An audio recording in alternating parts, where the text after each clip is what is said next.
Hello friends, स्वागत है आप सबका इस वीडियो में। आज हम एक बहुत ही इंपॉर्टेंट टॉपिक को डिस्कस करने जा रहे हैं, डीएनए रेप्लिकेशन। तो देखिए, डीएनए रेप्लिकेशन का मतलब होता है एक डीएनए से दो डीएनए सिंथेसाइज करना। तो इसके लिए हमें कुछ एंजाइम्स की जरूरत पड़ती है। वो एंजाइम्स क्या क्या होते हैं, जैसे यहाँ पे कुछ एंजाइम्स है, हेलिकेज है, primase, SSB, DNA polymerase, topoisomerase और लाइगेज। अब इन एंजाइम्स का काम क्या होता है ये हमें समझना है।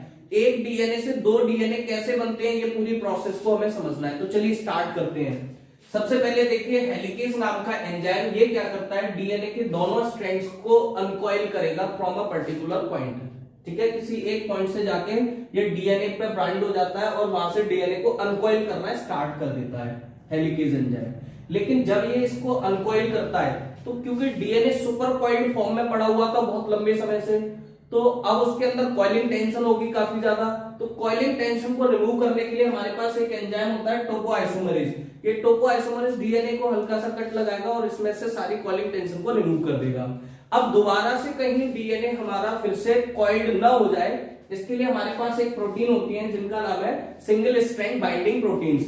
तो ये single strand binding protein helicase ने जहां से अनकॉइल किया वहीं के आसपास ये बाइंड हो जाती हैं और डीएनए को क्या रखती है, सिंगल स्ट्रैंडेड रखती हैं। इसीलिए इनका नाम भी क्या है, सिंगल स्ट्रैंड बाइंडिंग प्रोटीन होती है। अब देखिए, डीएनए हमारा क्या हो चुका है, अनकॉइल हो चुका है और एक ये वाई शेप का फॉर्म बन चुका है। अब यहाँ पे हमें देखना होगा कि नया डीएनए की जो सिंथेसिस है वो कहां से स्टार्ट होगी और कैसे होगी। तो देखिए, डीएनए के दोनों स्ट्रैंड्स जो होते हैं इनकी पोलैरिटी क्या है, ऊपर वाला जो स्ट्रैंड है ये 5 प्राइम टू 3 प्राइम है और नीचे वाला इधर 5 प्राइम है, इधर 3 प्राइम है। तो देखिए, सबसे पहले क्या होगा, आरएनए प्राइमर जो कि प्राइमेज एंजाइम की हेल्प से सिंथेसाइज होता है। ये प्राइमर क्या करेगा, जहां से डीएनए की सिंथेसिस होनी है वहां पर जाके बाइंड हो जाएगा। अब कहां से प्रोसेस स्टार्ट होगी ये कैसे पता चलेगा। तो देखिए, एक ये बहुत ही इंपॉर्टेंट फैक्ट है हमारे पास कि नया डीएनए हमेशा 5 प्राइम टू 3 प्राइम डायरेक्शन में ही सिंथेसाइज होगा। यानी नए डीएनए की जो सिंथेसिस होनी है वो हमेशा किधर से किधर होगी, 5 प्राइम टू 3 प्राइम डायरेक्शन में होगी। तो देखिए, ये जो पेरेंटल स्ट्रैंड है ये तो 3 प्राइम है, तो इसके कॉम्प्लीमेंट्री जो नया स्ट्रैंड बनेगा उसकी डायरेक्शन क्या होगी, इधर 5 प्राइम होगा, इधर की साइड सिंथेसिस होगा तो 3 प्राइम।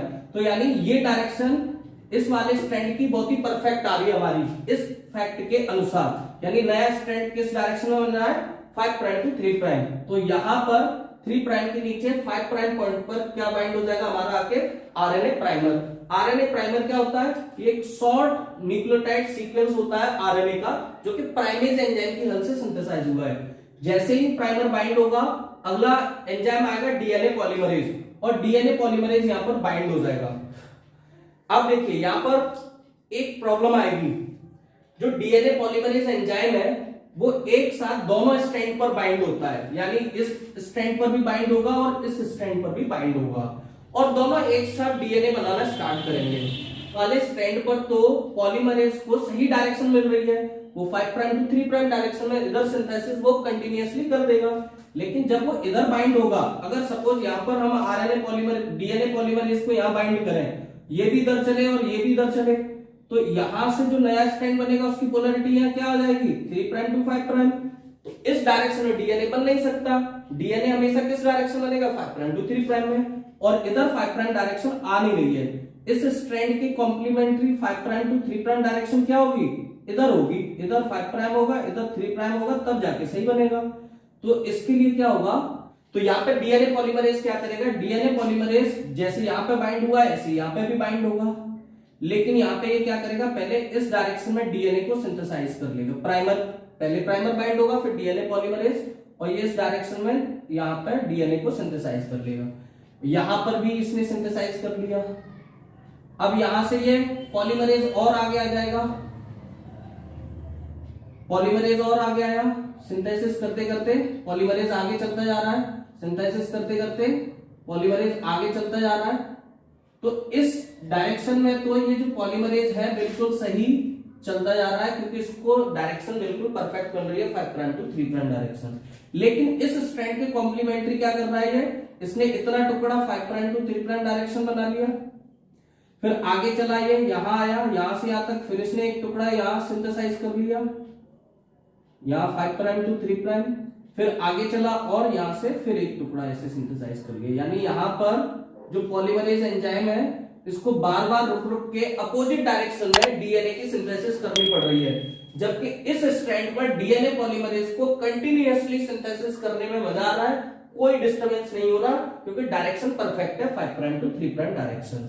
तो इस तरीके से जब डीएनए सिंथेसिस हो रही होती है तो ये जो कंटिन्यूअस सिंथेसिस हो रही है इसमें जो स्ट्रैंड बन रहा है इस स्ट्रैंड को हम कहते हैं लीडिंग स्ट्रैंड, और ये जो पीसेस में डीएनए बन रहा है इन पीसेस को हम कहते हैं या इस स्ट्रैंड को हम कहते हैं लैगिंग स्ट्रैंड, और लैगिंग स्ट्रैंड की जो सिंथेसिस हो रही है इसे कहेंगे डिसकंटिन्यूअस सिंथेसिस। ठीक है, ये प्रोसेस चलती रहेगी और हेलिकेज आगे चलता चला जाएगा और ये कंटिन्यूअस सिंथेसिस होगी। तो इस तरीके से हमारे पास क्या होगा कि पूरा डीएनए यहाँ से अनकॉइल होता चला जाएगा और यहाँ पे ये इसकी कॉम्प्लीमेंट्री डीएनए बन गया और यहाँ ये टुकड़ों में हमारे पास दूसरा डीएनए बन गया। अब देखिए इन टुकड़ों को बोला जाता है बच्चों ओकाजाकी फ्रेगमेंट्स, इनको ओकाजाकी फ्रेगमेंट्स कहते हैं जो लैगिंग स्ट्रैंड है। अब बाद में सबसे बाद में कौन आएगा, एक एंजाइम आएगा जिसका काम होता है टूटे हुओं को जोड़ना, दो टुकड़ों को जोड़ देना आपस में, तो यानी लाइगेज एंजाइम आएगा और लाइगेज एंजाइम आके क्या करेगा, इन सारे टुकड़ों को सील कर देगा और पूरा डीएनए बन जाएगा। यहां से सब पॉलीमरेज प्राइमर सब निकल के भाग जाएंगे और हमारे पास दो डीएनए स्ट्रैंड आ गए, एक ये वाला डीएनए एक ये डीएनए, तो एक डीएनए से दो डीएनए बन गए और डीएनए रेप्लिकेशन हो गया कंप्लीट। तो आज के वीडियो में बस इतना ही बच्चों, थैंक यू सो मच इस वीडियो को देखने के लिए। आगे और टॉपिक्स पर मैं छोटे छोटे वीडियो आपके लिए लाता रहूंगा, तो please keep watching this channel and like share and subscribe. Thank you so much.